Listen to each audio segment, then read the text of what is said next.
Kembali lagi di Uma Dipa episode 12 kali ini. Setelah beberapa hari kemarin sempat off karena ada kesibukan. Nah, kali ini saya kedatangan teman udah lama banget nggak ketemu. Terakhir ketemu tuh tahun 2006. Ya.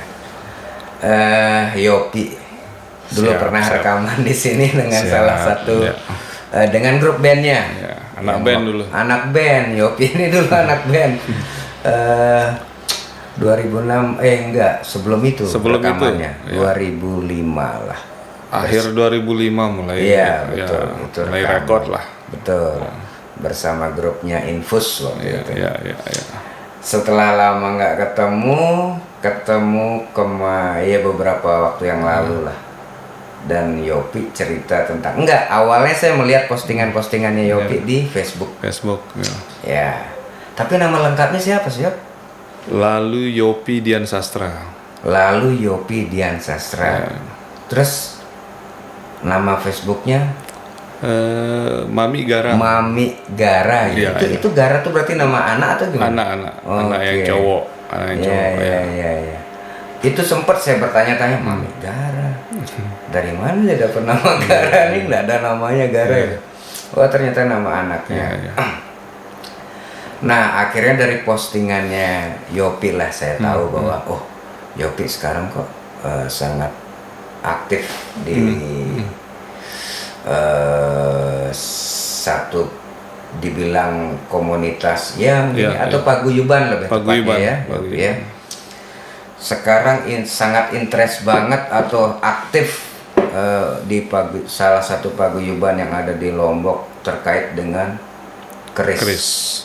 Nah, ceritanya gimana ya sampai tertarik ke keris gitu? Kenapa keris gitu? Nah, kenapa keris? Kenapa bukan bass? Bukan bass gitu atau gitar gitu. Iya. Jadi gini Mas.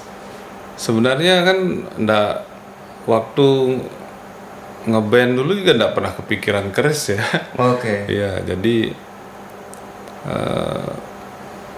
kita tahu kalau di Lombok ini kan masih kental prosesi adat ya. Ketika kita melaksanakan prosesi adat, ketika kita berbusana, salah satu ageman atau kelengkapan berbusana adat di Lombok ini kan salah satunya keris ya. Nah, jadi ada ketertarikan ketika kita berbusana adat itu kalau tidak berkeris itu kok kayaknya kurang lengkap gitu, gitu. Akhirnya ada ketertarikan lah dari situ. Akhirnya mulai mencari-cari di rumah itu ada nggak keris di rumah gitu, melihat gitu, baru mengenal keris. Akhirnya pengen punya gitu yang khusus punya kita gitu, punya saya sendiri pribadi gitu. Akhirnya mulai mencari, membeli keris. Kebetulan kenal lah beberapa teman yang memang hobi gitu, hobi keris. Dan ternyata memang kalau kita mulai menyenangi apapun itu, akhirnya menjadi hobi, akhirnya menjadi kesukaan gitu. Salah satunya keris ini. Nah, jadi untuk saya berpikir untuk bisa lebih mengerti tentang keris, mengenal keris itu yang bagus tuh seperti apa. Kayaknya harus gabung di komunitas ini gitu. Itulah awalnya akhirnya saya gabung di salah satu komunitas keris di Lombok gitu. Itu apa nama? Nama paguyubannya itu Paguyuban Keris Anjani. Paguyuban Keris Anjani Lombok. Paguyuban Keris Anjani Lombok. Sejak kapan Yopi gabung di paguyuban itu? Jadi suka kerisnya itu sebenarnya sekitar 2015 lah. Itu udah suka keris. Jadi paguyuban ini sendiri terbentuknya sejak 2015 lah. Tapi saat itu belum mengenal paguyuban ini. Tapi sudah mulai suka keris gitu. Akhirnya di sekitar tahun 2000 lah. 2000 akhir masuk ke 2021. Jadi beberapa teman di komunitas ini sudah kita saling kenal, sudah sering transaksi keris, saling lihat gitu.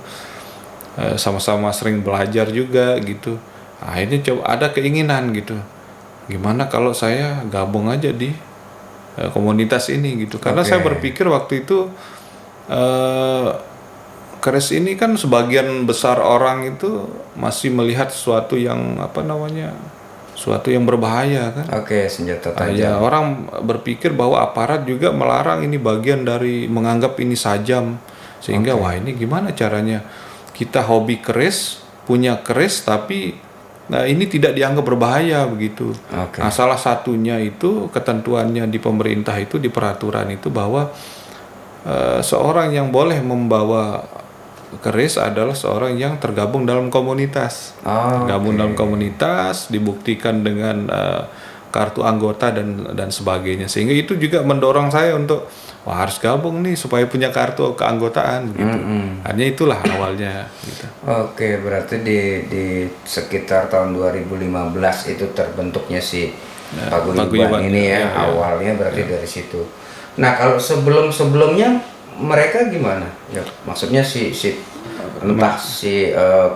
bilanglah penghobi keris atau penggila keris lebih tepatnya kalau yang punya banyak Itu sebelumnya mereka sendiri-sendiri gitu ya? Jadi sebenarnya sebelum ada paguyuban Anjani ini ada beberapa paguyuban pionir lah. Gitu. Ya, ada Grantem namanya dulu ya. Kemudian ada Parang Mandalika ya. Beberapa paguyuban yang awalnya menjadi pionir lah ketika membangun komunitas ini. Dan tentu mereka ini adalah komunitas yang terdiri dari kolektor-kolektor keris, penggiat perkerisan. Jadi kalau kita lihat teman-teman ini kan bukan hanya terdiri dari kolektor saja sebenarnya, tapi juga penggiat perkerisan, di mana di penggiat itu ada bidang-bidang perkerisan sebenarnya. Itu terbagi jadi 4 bidang. Ada bidang pandai besi ya, atau empu empu. Ada yang orang menganggap sudah layak disebut empu, ada juga yang masih menyebut sebagai pandai. Ada juga bidang keahlian merangi ini yang membuat sarung keris ya. Merangi. Kemudian ada tatah logam, jadi tatah logam yang menghias ya. Ada yang perak, ada yang emas, tembaga dan sebagainya. Lalu yang terakhir itu pewarang ini yang mencuci, yang mewarangi pusaka keris gitu. Jadi ada 4 bidang keahlian yang sampai saat ini ada. Warang itu kalau bahasa Indonesianya apa? Kan kalau sebenarnya warang itu kan mau memisahkan antara bagian pamor dengan wajah dan besi yang ada di keris. Jadi di bilah keris itu sendiri ada bagian-bagian, ada wajahnya, bajanya, ada besinya, sama ada bagian pamor. Di pamor ini yang membentuk guratan-guratan yang ada dalam bilah keris. Jadi kelihatan dia nanti dengan diwarang akan terpisah. Akan menunjukkan pamor keris, apakah dia pamor bulu ayam, mungkin ada pamor sura, mungkin ada pamor kulit semangka dan sebagainya gitu. Banyak ternyata ya. Banyak elemen di dalam bilahnya aja sendiri. Ada beberapa istilah yang disebutkan. Nah, kan kalau tentunya gini ya, ketika berbicara bahwa berbusana adat, ya kan, berbusana adat, di mana si keris itu menjadi salah satu pelengkap yang bilang, atau mungkin bisa jadi justru itu menjadi center point-nya kayaknya bisa jadi itu menjadi center point justru gitu, bisa si keris jadi itu sendiri. Nah, akhirnya apakah ada satu histori yang terkait dengan, kan mungkin entah memang dulunya pada saat era bilanglah kerajaan, era kerajaan, apa masih ada kaitannya dengan itu, akhirnya sekarang dimunculkan kembali gitu? Sebenarnya kalau keris ini kan sebelum istilahnya ini kan sudah di sebelum zaman kerajaannya sudah dikenal sebenarnya keris ini, tapi kan bentuknya ini sesuai era. Betul. Jadi sebenarnya kalau dibilah keris, bentuk keris itu dia berbicara gitu.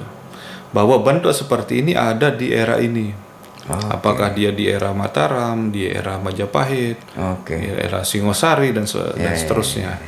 Itu apakah dia keris sepuh, apakah dia keris kamardikaan. Jadi kalau sepuh itu adalah keris yang dikategorikan keris yang tua. Tua dan eranya sebelum era kemerdekaan. Itu sepuh. Itu kategori sepuh. Tapi kalau kategori kamardikaan adalah keris-keris yang diproduksi setelah era kemerdekaan, sehingga disebut kamardikaan. Nah, itu jadi kalau ada orang menyebutnya, itu keris sepuh, berarti dia tua. Sebelum era, sebelum era kemerdekaan itu keris kamardikaan. Berarti itu keris baru, kita anggap baru, dan itu adanya dibuatnya setelah era kemerdekaan. Dengan fungsi apa yang yang sepuh nih? Kalau bicara fungsi. Bicara fungsi itu apa dia fungsinya gitu? Kalau keris ini kan sebenarnya bisa bukan sajam biasa. Keris itu adalah bentuk senjata tikam sebenarnya, yang bukan masuk golongan sajam biasa. Kenapa saya mengatakan demikian? Karena UNESCO sendiri sudah mengakui sejak 2015 itu bahwa keris itu adalah bagian dari benda budaya, benda budaya yang diakui sendiri oleh dunia. Masa kita tidak? Betul. Gitu. Jadi keris sendiri menurut saya itu adalah salah satu benda budaya yang harus wajib untuk dilestarikan. Nah, karena dunia luar pun sudah mengakui itu sebagai benda budaya, justru kita harus punya kewajiban lah, bahwa kami salah satu di Paguyuban, salah satu tujuannya adalah untuk bagaimana kita mengedukasi siapa saja, khususnya di Pulau Lombok ini, bahwa bagaimana caranya menjadikan keris itu adalah bagian dari ageman berbusana adat. Sehingga kita harus lestarikan, baik itu keris yang sepuh, tua, lebih-lebih yang sepuh, yang tua, karena tentu dia memiliki nilai histori Apalagi di Lombok sendiri sangat unik Kenapa saya bilang unik? Di Lombok ini sangat banyak ditemukan keris yang berbagai macam bentuk. Artinya bukan hanya keris Lombok yang ditemukan di Lombok, tapi juga ada keris Bugis, Sumatera, Jawa, Bali, bahkan keris Moro ditemukan di Lombok. Keris apa? Moro. Apa itu? Keris dari Filipina kalau tidak salah Nah, jadi ada apa dulu di Lombok? Ini kan menjadi tanda tanya. Apa namanya? Apakah letusan Samalas dulu menghabiskan semua bukti-bukti histori itu? Kita tidak tahu gitu. Jadi seperti apa dulu Lombok? Kok sepertinya banyak bentuk-bentuk keris ini kan berbicara bahwa mungkin bukan orang Lombok saja tinggal di Lombok saat itu. Betul. Ada apa gitu? Apakah ini daerah yang sangat strategis menjadi area perniagaan atau apa? Nah, itu masih menjadi tanda tanya. Nah, kalau kita sekarang menemukan banyak bentuk keris di Lombok, pertanyaannya apakah keris-keris ini kita kita datangkan dari luar, dari Sumatera atau dari Bugis atau dari Jawa atau dari Bali, atau itu memang dibuat di sini oleh empu-empu yang dari Jawa atau empu-empu dari Bugis dan sebagainya. Karena ada akulturasi itu artinya banyak orang dari luar Lombok berdatangan ke sini, berniaga dan sebagainya, sehingga ada seperti ini. Atau tidak ada peperangan besar yang melibatkan banyak etnis di sini, sehingga itu kita itu masih harus kita kaji. Itu yang harus kita kaji, itu yang masih menjadi pertanyaan bersama. Tapi otentiknya, faktanya itu ditemukan di Lombok. Itu ditemukan di Lombok. Banyak yang pesimis, Mas Dipa banyak yang pesimis bahwa Lombok ini tidak ada empu. Ya kan? Mana buktinya ada empu? Mana buktinya ada empu di sini? Banyak yang pesimis seperti itu. Padahal kalau kita berpikir secara logika, kalau memang kita mengenal di sini ada kerajaan Selaparang, ada kerajaan Pejanggi, dulu pernah juga di sini Karangasem berjaya di Lombok. saya pikir tidak mungkinlah ada kerajaan tanpa empu. Betul. Ya kan? Tidak mungkinlah. Karena itu jadi satu bagian penting. Itu kan? menjadi satu bagian penting dalam satu struktur dalam pemerintahan di kerajaan kan. Betul. Nah, lalu kok tidak ada jejaknya keberadaan ini ya, itu itulah yang menjadi misteri kan. Apakah pada zaman kerajaan dulu peperangan itu si pembuat senjata ini lebih dulu dihancurkan, dibunuh dulu atau bagaimana supaya tidak ada jejak dan sebagainya, itu juga masih menjadi misteri. Ya, banyak faktor. Banyak faktor lah. Ya. Nah, kalau terkait dengan ini, ada tadi satu saya kepikirannya bahwa bisa dikatakanlah di era keris ini disebut sebagai keris sepuh. Nah, itu mungkin fungsinya lebih kepada itu ya, di era-era dulu kan, sebagai untuk menjaga diri, senjata lah ya. Nah, akhirnya setelah era kemerdekaan bahkan masuk ke yang sekarang itu beralih fungsi. Beralih fungsi gitu. Nah, cuman ketika kita berbicara bahwa keris di era-era yang sepuh itu akhirnya ditemukan lagi. Itu banyak nggak sih? Belakangan maksudnya gitu. Di sini sendiri, di Lombok sendiri. Kalau menurut saya sebenarnya, kalau pada prinsipnya kan keris sekalipun dia benda budaya atau bukan sajam biasa, tetap tentu keris itu sebagai bagian dari senjata. Betul. Jadi kalau fakta yang ada juga kita melihat bahwa keris-keris yang ditemukan di Lombok itu rata-rata bentuknya itu lebih besar ya. Lebih besar, panjang, identik bentuk keris perang sebenarnya. Senjata perang. Jadi saya masih berkeyakinan bahwa ini tetap dulunya senjata untuk berperang, Nah, sehingga bentuk-bentuk yang ditemukan di sini itu lebih kepada senjata perang yang panjang dan besar, baik itu yang bentuk lurus maupun yang berbentuk lock ya. Ya. Nah, masalah dia perubahan fungsi ketika era kemerdekaan mungkin sebagai bentuk peralihan era mungkin bahwa sekarang sudah bukan era perang gitu. Betul. Nah, sehingga supaya tidak musnah, tentu pendahulu kita dulu, nah ini harus tetap kita lestarikan, bagian dari benda budaya. Nah, kita jadikan ageman. Nah, kita jadikan bagian dari pakaian. Nah, sekarang tentu filosofinya itu berubah gitu. Bahwa dulu kita gunakan berperang. Nah, sekarang bagaimana kita membangun kesan bahwa dengan berkeris itu justru kita menjadi lebih tidak berbahaya. Berkeris itu kita menjadi lebih bisa mengendalikan diri. Dengan berkeris itu kita lebih lebih sopan, lebih ramah, lebih diplomatis berbicara, menyambut orang dan sebagainya. Jadi bagaimana membangun kesan seperti itu yang menjadi PR tentunya. Bahwa kok orang ini berkeris menggunakan senjata tapi kok dia sangat ramah, dia sangat sopan gitu. Sehingga orang tidak akan tabu lagi melihat orang berkeris. Ya, bahwa ini bagian dari busana. Adat, bahwa ini bagian dari ageman, kekayaan budaya yang harus dilestarikan. Jadi tidak usah takut melihat orang berkeris gitu. Bahwa keris ini kan bagian benda budaya yang kita yang penggiat ini punya kewajiban untuk menjaga, melestarikan keberadaannya supaya tidak punah lah. Jangan kita orang Lombok menemukan keris kalau mau lihat harus ke Belanda kan. Harus kemana itu gitu. Satu fenomena lain itu satu hal yang cukup miris ya bisa dibilang.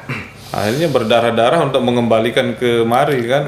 Seperti kerisnya di Ponorogo misalnya kan. Nah, yang sepengetahuan Yopi ketika berbicara keris tentunya yang khususnya di era-era bahkan mungkin yang si keris sepuh inilah Nah, di Lombok sendiri ada nggak sih Yok, upaya yang dilakukan oleh paguyuban dalam hal itu gitu? Apa aja kaitannya aktivitasnya? Jadi kami salah satu programnya di paguyuban itu, Mas Dipe, adalah fungsi konservasi ya. Jadi menjadikan lengkap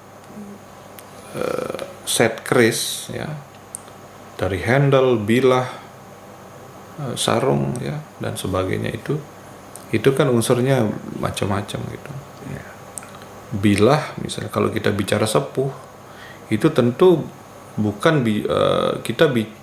bicara barang produksi, karena sepuh sudah kategori barang peninggalan sudah, artinya tidak ada produksi lagi. Nah, kalau yang produksi itu barang kamardikaan, barang baru. Nah, ini tentu harus kita jaga nilai historinya. Sehingga keberadaannya itu harus betul-betul kita bagaimana supaya tidak keluar lah. Kalau misalnya ada pemaharan di internal, saya pikir no problem, tidak ada masalah. Jangan juga kita membatasi kita sendiri yang mengkoleksi. Jangan sendiri kita juga ada sebagian yang berpikir, loh kan ini peninggalan kok dijual, kok dimaharkan begitu. Jadi sekalipun cukup banyak ditemukan keris di Lombok yang sepuh, tapi harusnya jangan dijual kan begitu. Banyak yang seperti itu. Nah, akhirnya kami berpikir sah-sah saja pemaharan itu selama itu ya sama-sama kolektor gitu, sama-sama. Kita juga jangan membatasi teman-teman yang lain, misalnya mau suka keris juga, mau jadi kolektor juga, mau mengkoleksi, kan saya pikir tidak ada masalah. Yang masalah itu ketika dimaharkan terus kerisnya dipotong-potong gitu kan. Kan ada yang seperti itu kan. Nah, kemudian atau enggak dia dibawa keluar gitu, sehingga kita tidak bisa lagi melihat otentik bukti sejarah itu kan. Saya pikir itu yang menjadi problem, yang menjadi masalah. Jadi salah satu upaya ya melalui paguyuban ini, Mas Dipa. Jadi kami membangun komunitas. Jadi di sini ada kolektor, ya, ada penggiat, ada budayawan, ada penggiat perkerisan mulai dari empunya ada, kemudian ada tatah logamnya ada, kita punya, kemudian merangi kita punya, pewarang kita punya di paguyuban. Artinya semua entitas perkerisan itu ada di kita, lengkap. Jadi yang hari-harinya memang dia hidupnya dari situ. Jadi ini seperti UMKM yang menjadi binaan paguyuban. Dan kami melihat, kalau kita melihat dari sisi UMKM sebenarnya ini sangat strategis. Kalau kita bicara profit ya, income mereka per hari itu luar biasa. Tapi yang menjadi kendala adalah bias, kemampuan, kompetensi ini yang harus kita perbanyak. Bahwa merangi itu harus diperbanyak, pewarang harus diperbanyak, tatah logam harus diperbanyak, dan yang lain harus diperbanyak. Ini yang menjadi PR kita bersama. Di samping kita punya fungsi konservasi, menjaga bilah sepuh itu tidak kemana-mana, kita juga harus menjaga teman-teman yang penggiat ini untuk tetap eksis produksi mereka, gitu. Begitu juga seperti ini, ada sarung keris. Sarung ini bahannya dari kayu timoho. Ini salah satu kayu yang sudah mulai berkurang keberadaannya karena digunakan untuk itu. Nah, jadi kita harapkan nanti teman-teman yang melakukan penebangan kayu harus lebih selektif lah. Bahwa kalau di satu kayu itu kan tidak semua berisi kendit atau berisi pelet seperti ini. Jadi supaya ya kalau yang belum berisi ya jangan diambil lah. Gitu. Nah, bagaimana lah, itu kan punya teknik untuk memilih itu. Atau ketika menebang itu bagaimana kita melakukan rebuisasi, penanaman kembali jenis pohon yang sama. Supaya nanti setelah kita tidak ada anak cucu kita yang menemukan lagi ini. Nah, itu juga menjadi bagian dari program kita melakukan konservasi ini. Setiap entitas dalam kelengkap satu set keris itu apa yang harus dikurasi, itu juga harus kita. Jadi membuat paguyuban juga bagian dari bentuk kita, salah satu jalan untuk melakukan edukasi. Oke. Mungkin ada program nanti membuat display pameran lah, nanti ada bursa dan sebagainya. Mungkin itu peluang-peluang untuk melakukan edukasi. Kalau saya lihat kan akhir-akhir ini mulai cukup aktif ya. Saya lihat ada waktu kemarin di Mandalika, terus bulan depan ya berarti ya. Ya, Maret itu akan ada lagi pameran juga di Taman Budaya kalau nggak salah. Budaya. Ya. Nah itu di era sebelumnya apa yang membuat kira-kira menurut Jopi tidak seaktif sekarang gitu? Tidak se-booming sekarang tidak, ya, perkerisan. Itu apa kira-kira ini? Sebenarnya perkerisan ini kan segmennya tertentu Mas Dipa. Iya. Yang sebelumnya ya kalau kita melihat. Jadi ini memang segmen khusus. Kalau bisa saya katakan seperti, artinya tidak semua orang hobi keris. Kenapa? Karena sebagian orang itu masih menganggap ini adalah sisi esoterisnya saya yang dilihat. Jadi menganggap ini adalah benda klinik yang tidak semua orang menyukai itu. Nah, kalau saya pribadi dan sebagian besar teman-teman perkerisan juga saya pikir berpandangan yang sama, bahwa melihat sisi itu kan pribadinya. Setiap orang punya kepercayaan, keyakinan masing-masing. Kalau saya melihat aspek keris itu melihat dari dua sisi ya, dari aspek ilmiahnya, dan dari aspek esoterisnya. Bahwa keris itu kalau kita lihat secara ilmiah, kita menilai dia bahwa ini keris sepuh atau kemerdekaan misalnya. Kemudian dia bilahnya ini bagaimana? Wah, bilahnya ini pulen, besinya bagus gitu. Pamornya ini unik, bagus, langka. Nah, kemudian dapurannya ini juga istimewa gitu. Nah, itu melihat dari sisi ilmiah, jadi tampaknya seperti apa. Tapi kalau dari sisi esoterisnya, dari sisi kliniknya, magisnya, yaitu kan keyakinan. Bahwa kalau saya personal.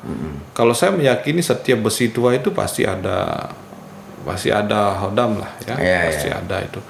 Dan itu saya pikir keyakinan siapa saja silahkan. Kalau misalnya melihat dari sisi esoterisnya silahkan meyakini. Kalau ilmiahnya silahkan, atau dua-duanya juga boleh. Itu bebas lah. Nah, berarti bisa dikatakan ada nggak sih keterkaitan antara akhirnya ketika ada si paguyuban ini sendiri, akhirnya makin banyak orang paham, makin banyak orang mulai tertarik lah katakan tentang keris gitu, dan juga di era informasi yang makin terbuka kalau saya lihat bahwa begitu mudahnya kita mencari informasi dan akhirnya kita tahu keris itu ternyata fungsinya juga bisa seperti ini atau bahkan ada sisi yang menarik di ketika berbicara tentang histori gitu loh. Betul. Akhirnya makin banyak muncul kolektor kolektor makin banyak muncul gitu. Nah, ada nggak sih kekhawatiran dari teman-teman di paguyuban bahwa kayak gini misalnya terjadi nih transaksi yang akhirnya si keris nih sampai keluar gitu ya. Susah lagi kita melihat. Ada kekhawatiran begitu juga. Kalau kita bicara dari sisi penggiat ya Mas ya, tentu harus khawatir gitu. Harus khawatir ya. Karena kan boomingnya keris sekarang ini tidak bisa kita tampilkan ya. Jadi teman-teman paguyuban juga punya andil, penggiat-penggiat. Karena dulu tidak seramai sekarang. Karena dulu belum ada media sosial, belum ada edukasi yang jelas tentang Tosan Aji, tentang keris ini seperti apa. Nah, sekarang begitu media sosial ini marak, orang mudah untuk posting dan sebagainya, mencari benda pusaka ini sudah lebih terbuka sekarang kan, karena orang berpikir juga ada nilai profit dan sebagainya ya. Jadi ini sebenarnya seperti Simalakama, Mas, bahwa ketika memiliki benda pusaka, tentu dia memiliki nilai, nilai histori dan sebagainya. Kemudian ada nilai ekonomi. Itu menjadi tantangan besar sebenarnya. Ketika kita kolektor, ya, ketika misalnya Mas Dipo kolektor suka keris, punya koleksi banyak, membeli keris, tapi ekonomi mapan.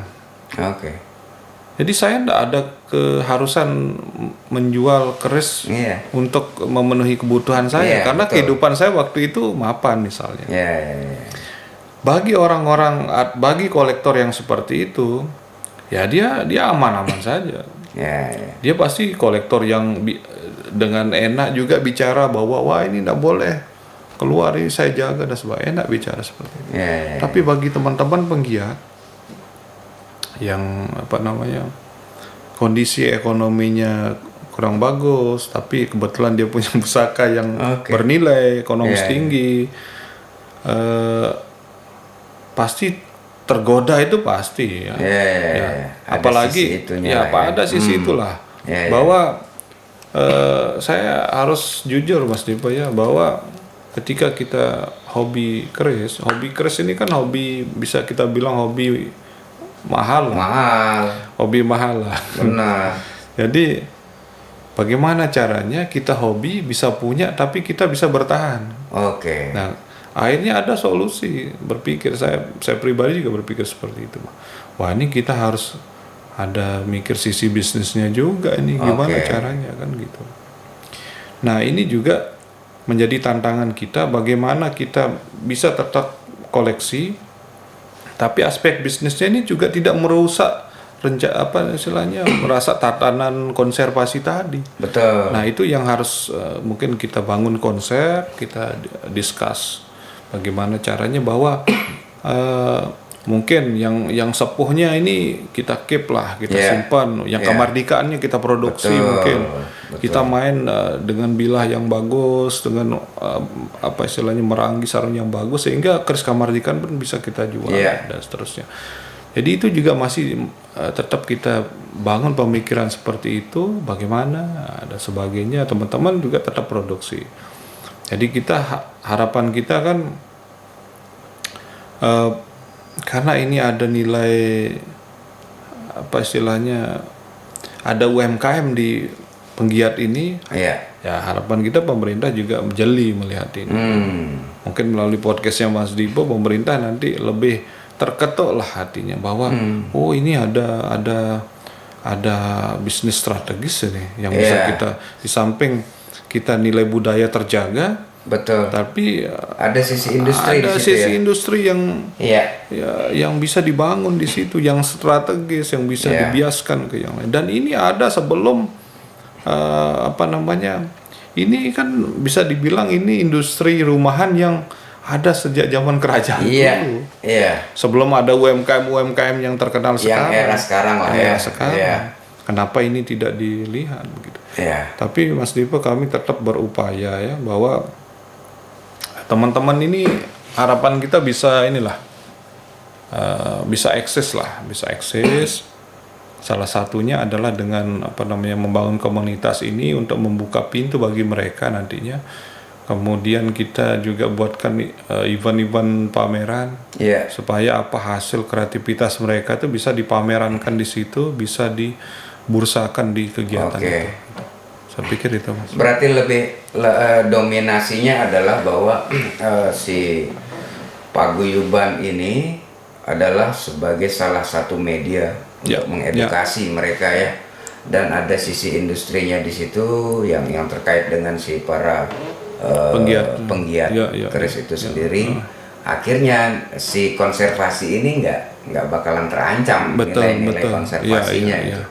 Itu kan menarik, karena selama ini kan sepertinya ada persepsi perspektif orang bisa beda, ada kekhawatiran dari beberapa orang, atau katakanlah begitu dari pihak di luar komunitas di luar paguyuban, yang sangat mengkhawatirkan bahwa si keris-keris ini bakalan nantinya habis, katakanlah begitu. Oh, ternyata di dalam paguyuban ini sendiri sudah berpikir seperti itu. Itu kan menarik. Nah, kalau ini di depan kita nih sekarang, depan saya ini ada keris ini masuk ke kategori yang mana nih? Kategori mana ya? Menarik ya, ini. Menarik. Ya. Jadi ini salah satu keris pusaka koleksi pribadi, Mas Dipe. Jadi ini kita identifikasi salah satu pusaka Pejanggi Trahgoa. Pejanggi Trahgoa. Ya, jadi dulu kan keturunannya Pejanggi ini ada hijrah ke Sumbawa. Lalu menyusun kekuatan menyerang kembali ke Lombok. Nah, ini salah satu agemannya. Lalu Centong dan lalu Jelenge. Ya, lebih dikenal lalu Centong sebenarnya. Kalau kita kutip dari bukunya Mami Jelenge, itu salah satu buku keris di Lombok ya. Jadi ini Mas Dipe, ini handle-nya ini adalah bentuk grantem ya. Nah, ini karya paguyuban kita ya, salah satu tata logam paguyuban kita. Jadi ini bukan kategori sepuh untuk handle-nya. Ya, era sekarang ya. Bilahnya yang sepuh. Nah, untuk sarung keris ini warangka, ini penyejarnya, ini menggunakan kayu timuho. Tadi timuho ya. Kalau di sini brore disebutnya. Di Lombok brore. Ini salah satu kayu yang memang diperuntukkan untuk keris. Ya. Jadi kalau tidak salah ilmiahnya itu bahwa getah kayu timuho ini tidak merusak bilah. Ya, jadi ada aspek ilmiah juga di samping. Sebenarnya yang lebih kencang itu mistisnya gitu kan. Ya. Nah, kita buka. Jadi ini bentuk kandikan, bentuk sarung kerisnya kandikan. Ya. Wah, ini lawas ini. Ya, jadi ini keris kategori. Berarti tahun berapa ya? Kalau tahun mungkin kita tidak bisa, kita hanya bisa ya mungkin sekitar abad ke-19 mungkin. Jadi ini tua sekali. Ini kalau kita identifikasi dapurnya ini seperti Bugis, looknya seperti Jawa. Nah, ini disebutkan ini dapur seperti pegangannya lalu centong. Nah, bukan dapur centongnya, kita menyebutnya ini sempane look 9. Jadi looknya ini 9, 1, 2, 3, 4, 5, 6, 7, 8, 9. Jadi ini looknya 9. Jadi ini masuk kategori pusaka sempane look 9 dengan gonjo iras. Gonjo iras itu maksudnya ininya ini bersambung. Iras itu bersambung. Umumnya keris kan ini terpisah dia, gonjonya ini terpisah. Tapi ini dia bersambung. Ini salah satu ciri sehingga dia disebut gonjo iras. Nah, jadi di rumah itu Mas Dipe saya punya sekitar 6 pusaka yang sama. Yang memang saya berniat untuk mengkoleksi karena saya identifikasi ini adalah salah satu pusaka keris Pejanggi lah. Ya, nanti kurator yang lain boleh berpendapat lah ya. Yang penting seperti itu yang saya ketahui sejauh ini. Jadi kalau kita bicara keris sepuh, ya ini seperti inilah. Salah satu cirinya apa ya? Yang usia si bilahnya sendiri ini melihat sepuh apa tidak ya? Pertama garap, Mas. Jadi garap keris itu dia harus pakem ya, pakem keris gitu. Jadi kemudian bentuknya itu memang harus ya harus sesuai pakem gitu. Bahwa looknya seperti apa, dapurnya seperti apa. Nah, itu garapnya kelihatan bahwa ini memang nilai seni tempa dan sebagainya zaman dulu memang luar biasa gitu. Kemudian kita bisa ngelihat korosi ya, korosi. Korosi dia kelihatan tua atau tidak. Ini pamor kulit semangka nih Mas, untuk pamor. Ya. Ada mata kolonya, kemudian ada ada pamor titipan. Iya, kelihatan tua banget. Dan banyak ya di Lombok sendiri yang seusia katakanlah ini atau bahkan mungkin lebih. Bahkan yang era Majapahit juga ada Mas. Jadi, yang lebih tua dari ini, Batok Bayan misalnya. Itu kan menunjukkan era keris yang sangat tua Mas. Jadi itu saat memang seni tempa saat itu kan topnya itu kan memang di eranya Mataram. Di eranya Mataram itu disitulah seni tempa berkembang, itu keadaan kerajaan aman, makmur, semua sejahtera. Di situ dia berkembang, seni tempa, seni tata dan sebagainya.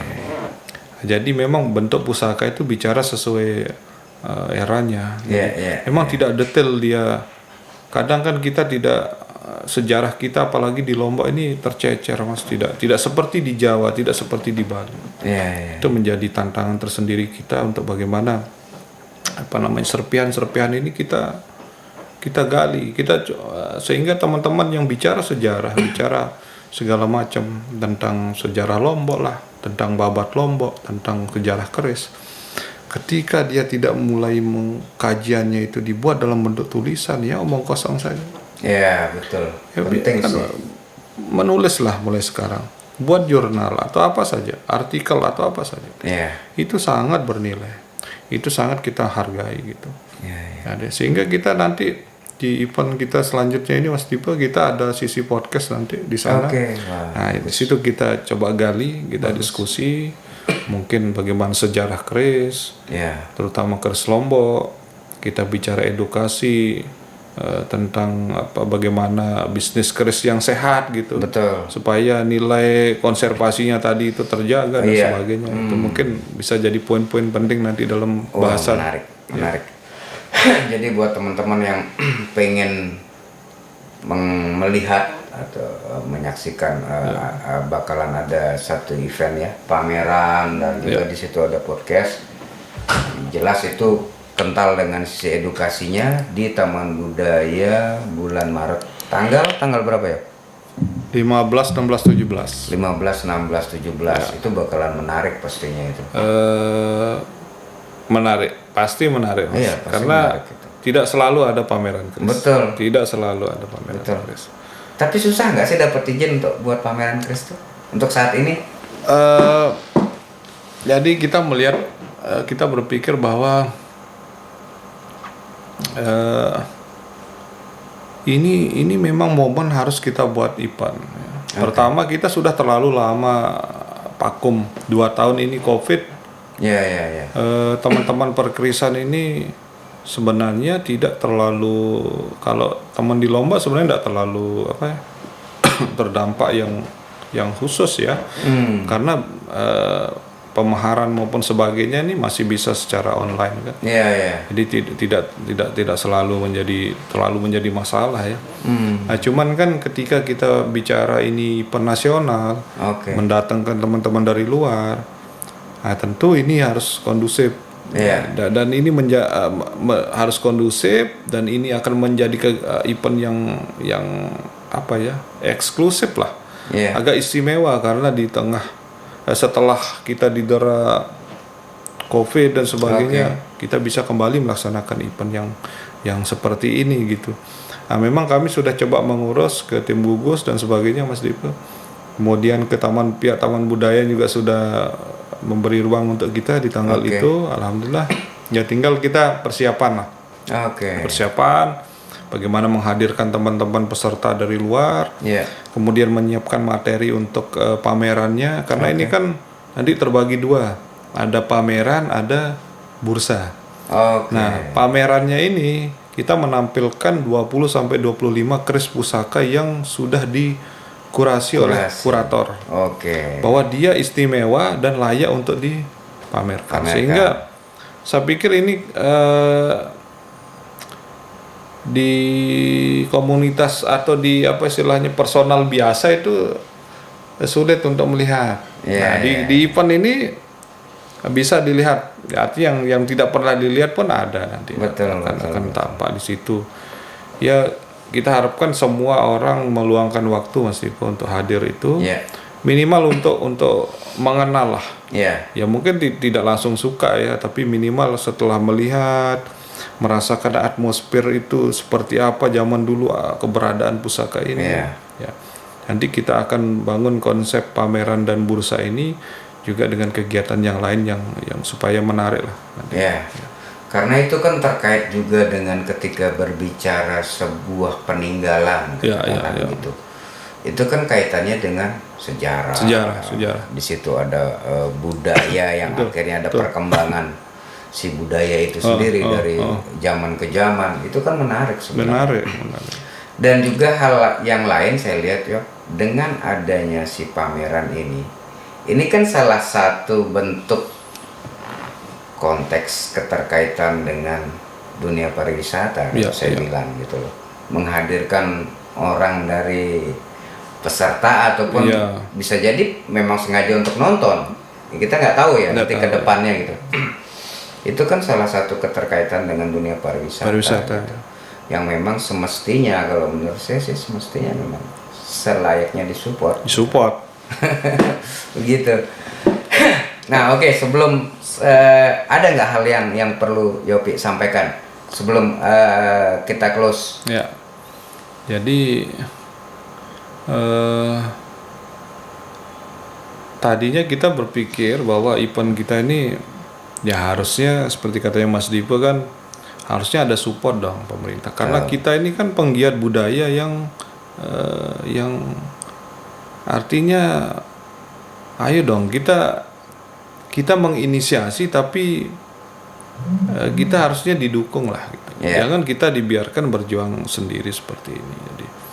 Jadi kami juga berupaya mendekati pemerintah, baik itu Pemprov maupun pemerintah kota. Jadi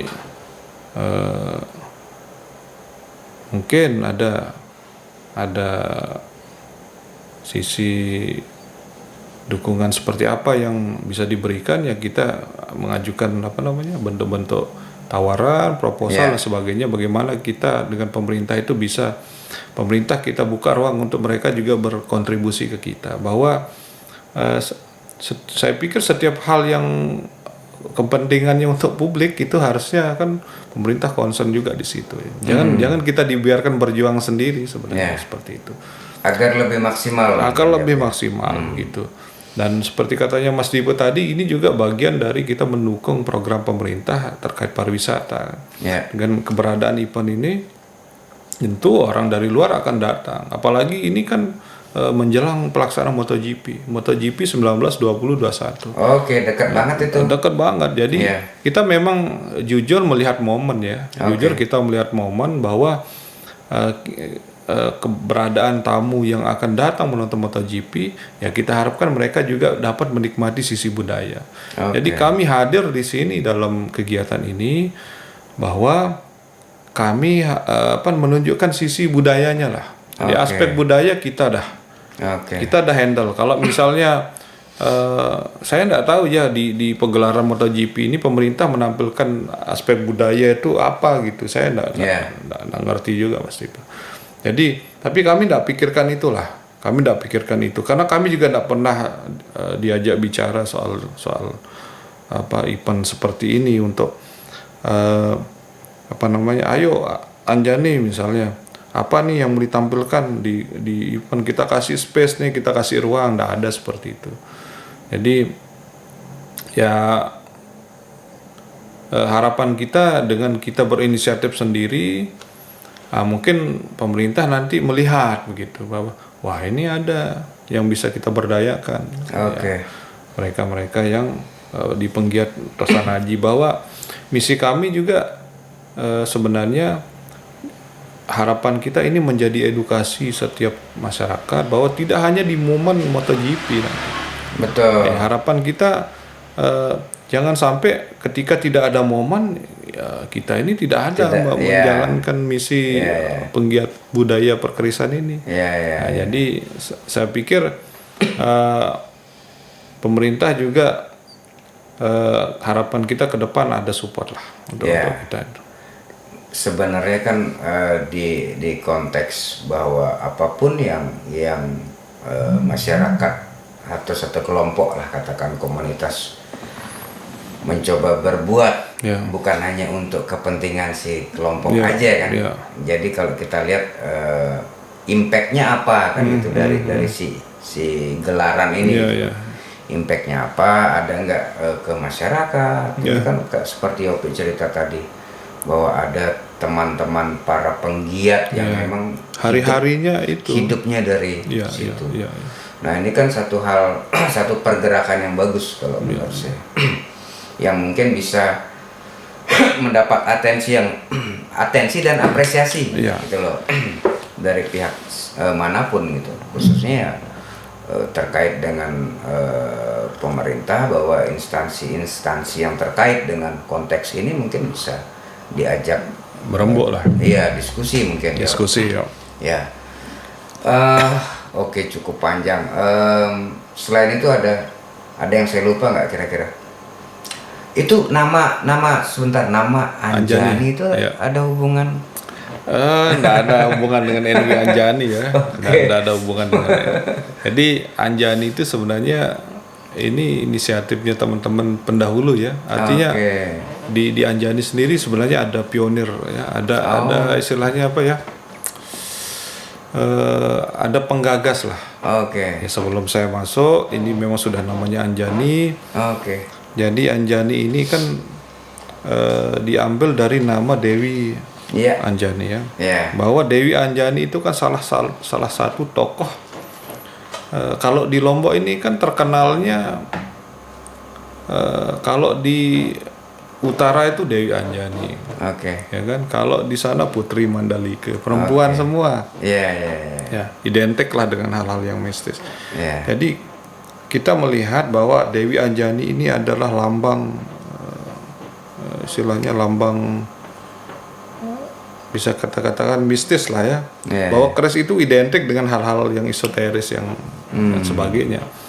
Ya, sehingga saya pikir itu awalnya menyebut nama Anjani. Jadi tidak ada hubungan sama tempat atau sebagainya, bahwa itu sebutan Dewi Anjani saja. Nyebutnya juga enak. Nyebutnya gitu ya. juga enak ya. Iya sih, cantik sih. Dari nama Anjani itu aja udah seperti membayangkan satu keindahan. Betul. Jadi memang banyak saya Mas Dipo yang berpikir, oh ini ya gitu, salah satu ormas itu kan, tapi tidak ada kaitan sama itu. Salah satu organisasi.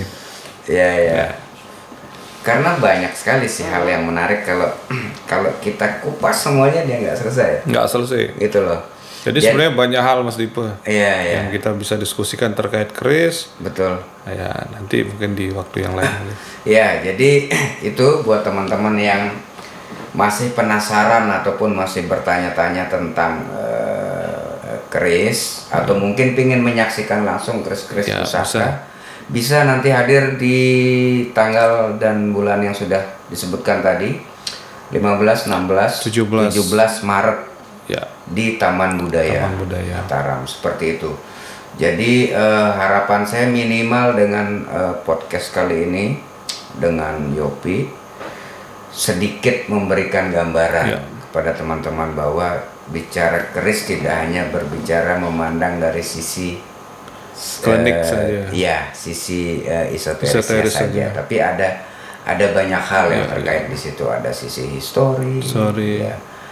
Budaya dan sebagainya, dan juga akhirnya ketika berbicara elemen yang terkait di dalam paguyuban juga itu menjadi sebuah industri yang mungkin bisa menjadi masa depan yang perlu dipikirkan juga oleh banyak pihak gitu. Industri strategis. Ya, seperti itu. Oke, sekian dulu podcast kali ini bersama Yopi. Terima kasih banget Mas Yopi, Mas Dipa. Tampiasi sudah hadir di Rumah Dipa. Semoga podcast ini bisa memberi manfaat buat kita semua. Amin, amin. Sampai jumpa lagi di sesi yang berikutnya.